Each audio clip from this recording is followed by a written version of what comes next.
যোৱা শনিবাৰে নিশা ব্ৰহ্মপুত্ৰৰ বাঢ়নী পানীয়ে হঠাৎ বুৰাই পেলাইছিল মাজুলীৰ বহু অঞ্চল বিশেষকৈ পূব মাজুলীৰ শালমৰা আৰু দক্ষিণপাট অঞ্চলৰ মথাউৰিৰ বাহিৰৰ গাঁওসমূহৰ বিস্তৰ ক্ষতিসাধন হৈছিল তাৰ এদিনৰ পিছতে সোমবাৰে সন্ধিয়া আউনীআটী সত্ৰৰ সমীপৰ জুগুনু ধাৰী আলিমূৰত ব্ৰহ্মপুত্ৰৰ বাঢ়নী পানীয়ে মথাউৰি ছিঙি অঞ্চলটোৰ এক বিস্তৰ ক্ষতিসাধন কৰিছিল মঙলবাৰে মন্ত্ৰী ৰণোজ পেগুৱে চিগা অংশ পৰিদৰ্শন কৰি সামগ্ৰিক মাজুলীৰ বান পৰিস্থিতি বুজ লোৱাৰ পাছত বুধবাৰে জলসম্পদ মন্ত্ৰী পীযুষ হাজৰিকাই সামগ্ৰিকভাৱে মাজুলীৰ বান পৰিস্থিতিৰ সৰজমিন তদন্ত কৰাৰ লগতে চিগা অংশ পৰিদৰ্শন কৰি অঞ্চলটোৰ ক্ষয় ক্ষতিৰ বুজ লৈ ৰাইজৰ লগতে জিলা প্ৰশাসনৰ বিষয়াসকলৰ সৈতে আলোচনাত মিলিত হয় বৃহস্পতিবাৰে মুখ্যমন্ত্ৰীগৰাকীয়ে ঢকুৱাখনাৰ পৰা স্থলপথেৰে পোনে পোনে কৰহাল গাঁও অঞ্চলৰ বান পৰিস্থিতিৰ বুজ লৈ জুগুনুধাৰীৰ মথাউৰি চিঙা অংশ পৰিদৰ্শন কৰি অঞ্চলটোৰ ক্ষয় ক্ষতি বুজ লোৱাৰ লগতে স্থানীয় ৰাইজৰ সৈতে মত বিনিময় কৰে মুখ্যমন্ত্ৰীগৰাকীৰ এই ভ্ৰমণৰ সময়ত মন্ত্ৰী পীযুষ হাজৰিকা মন্ত্ৰী জয়ন্ত মল্ল বৰুৱা মন্ত্ৰী ৰণোজ পেগু সাংসদ প্ৰদান বৰুৱা ঢকুৱাখনাৰ বিধায়ক নৱকুমাৰ দলে স্থানীয় বিধায়ক ভুৱন গাম জিলা আয়ুক্ত কাবেৰী বি শৰ্মাৰ লগতে জিলা প্ৰশাসনৰ বিষয়ববীয়াসকল উপস্থিত থাকে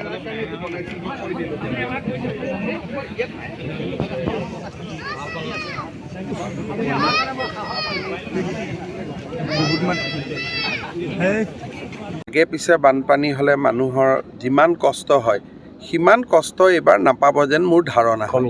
অলপ আপুনি বগীবিল হৈ যিটো মথাউৰি আহিলে সেইটো মথাউৰি এই মথাউৰিটোৰ মাজত আমি দেখা পাইছোঁ যে এই মথাউৰিটো একেবাৰে খাৰা ইয়াৰ যিটো শ্লোপিং হয় কাষলৈ যিটো মাটি যাব লাগে আপুনি দেখিব এতিয়া গ'লে আপুনি যিটো বগীবিল হৈ যিটো আহিলে তাৰ যিটো আধুনিকতাৰে বনোৱা হৈছে এটা সাংঘাতিক শ্লোপিং আছে বহল আছে তললৈ পিৰামিডৰ দৰে বনাইছে এই মথাউৰিটোত আমি যিদিনা ভাগিছে ৰাতি আহিছোঁ একেবাৰে খাৰা এই গোটেই মথাউৰি সেই মথাউৰিটো নতুনকৈ বনোৱা মথাউৰি আৰু এতিয়াও তাত এডিবিয়ে পুঁজি দিছে নতুনকৈ বনোৱা পুৰণি মথাউৰিবিলাক পুৰণি টেকন'লজিত বনোৱা হৈছে নতুন মথাউৰিবিলাক নতুন টেকন'লজিত বনোৱা হৈছে এতিয়া মাজুলীত নতুনকৈ যিবিলাক মথাউৰি বনোৱা হৈছে সেইটো নতুন টেকন'লজিতে বনোৱা হয় প্ৰত্যেক 10-15 বছৰ মূৰে মূৰে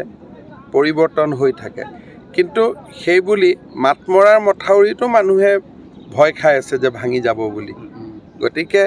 কোনো মথাউৰিয়ে যে মাজুলীৰ মথাউৰি সুৰক্ষিত মাতমৰা মথাউৰিটো অসুৰক্ষিত বা মাতমৰাটো অসুৰক্ষিত মাজুলীটো সুৰক্ষিত তেনেকুৱা একো কথা নাই ব্ৰহ্মপুত্ৰৰ কাষত যিকোনো মথাউৰিয়ে বিপদজনক আৰু সেইটো আমি নদী মাতৃকা দেশ হিচাপে সেইখিনি বিপদৰ মাজত সদায় আমি বাস কৰোৱেই যেনেদৰে মাটি ষ্টক কৰি ৰাখিব লাগে বা মাথাউৰিসমূহৰ ওপৰতে আগতীয়াকৈ ব্যৱস্থা ৰাখিব লাগে প্ৰকৃতিৰ দুৰ্যোগটো চাওক কোনো ৰোধ কৰিব নোৱাৰে কিন্তু আগতীয়াকৈ যদি সাজু থাকে এটা কথা চাওক কিমান হাজাৰ কিলোমিটাৰ মথাউৰি আছে আৰু মাটিটো যদি কাটি থৈ দিয়ে দুদিন পিছতে তাকতো পে'মেণ্ট দিব লাগিব পে'মেণ্ট দিয়াৰ পিছত আপোনালোকে নেক্সট দিনাখন নিউজ কৰিব যে মাটি কাটাৰ নামত এটা স্কেম হৈ গ'ল এতিয়া যদি সব জায়গাত যদি জিঅ' বেগ আমি ৰাখিব পাৰোঁ পাৰ্কোপাইন ৰাখিব পাৰোঁ কিন্তু যদি আমি মাটিও কাটি ৰাখি থৈ দিওঁ তাৰপিছত মথাউৰিটো নাভাঙিল দুদিন পিছত আপোনালোকে এইটো আকৌ নিউজ কৰি দিব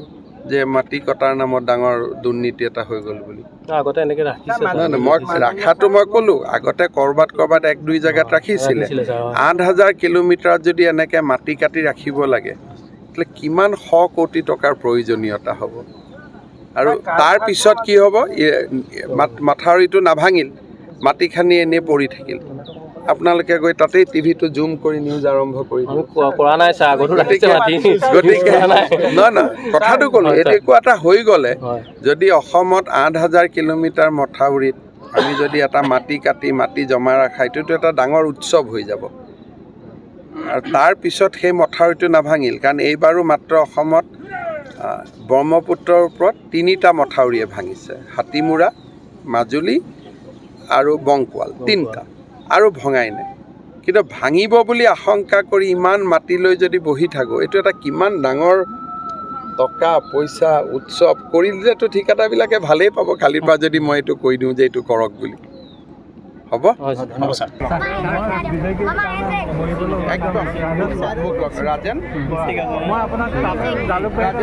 news desk report democratic Assam